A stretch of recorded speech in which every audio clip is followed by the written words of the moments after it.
അതായത് ഇൻവെസ്റ്റ്മെന്റ് ആംഗിളിൽ ആരെങ്കിലും ഒക്കെ നോക്കുന്നുണ്ടെങ്കിൽ അവർക്ക് നമുക്ക് ഓപ്റ്റ് ചെയ്യാൻ പറ്റുന്ന ന്യൂ ലോഞ്ച്. ഇപ്പോൾ തൃപ്പൂണിത്തുറ സൈഡിൽ ന്യൂ ലോഞ്ച് ആയിട്ടുള്ളതുണ്ട്, അതേപോലെ തന്നെ നിയറിംഗ് കംപ്ലീഷൻ ഉണ്ട്. അതൊക്കെ റേറ്റ് നല്ല ഒരു ഡിഫറൻസിലാണ് റേറ്റ് കിട്ടുന്നത്. എല്ലാ മെട്രോ സ്റ്റേഷനിലും ഓരോ ശരി, ആ ഒരു ബെൽറ്റിൽ എല്ലായിടത്തും ഉണ്ട്. അല്ല, അതാ പറഞ്ഞു, മെട്രോയുടെ ഒരു കണക്ടിവിറ്റി ഇപ്പോൾ ആൾക്കാർ ഭയങ്കരമായിട്ട് ശ്രദ്ധിക്കുന്നുണ്ട്. കാരണം ഇപ്പം ഇവിടുത്തെ ഒരു ലുലു മോൾ വന്നതിന് ശേഷമാണല്ലോ ഇടപ്പള്ളിക്കുണ്ടായ ഒരു വ്യത്യാസം. അപ്പോൾ അതെന്തുകൊണ്ടെന്ന് പറഞ്ഞാൽ ആ മോളിനെ ബേസ് ചെയ്തിട്ടുള്ള അവിടുത്തെ ഏരിയയുടെ ഒരു ഡെവലപ്മെന്റ്. നേരത്തെ എം ജി റോഡ് ആയിരുന്നു ഒരു ഷോപ്പിംഗ് ഹബ്ബായിട്ടിരുന്ന ഒരു സംഭവം, ഇടപ്പള്ളിയിലേക്ക് മാറി.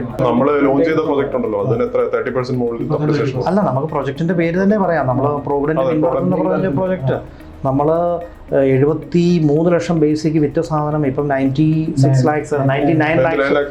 lakhs എത്രയാ, 1.5 വർഷം കൊണ്ട് കൺസ്ട്രക്ഷൻ നടക്കുന്നേ ഉള്ളൂ. Net Worth Prop, Total Real Estate Solution.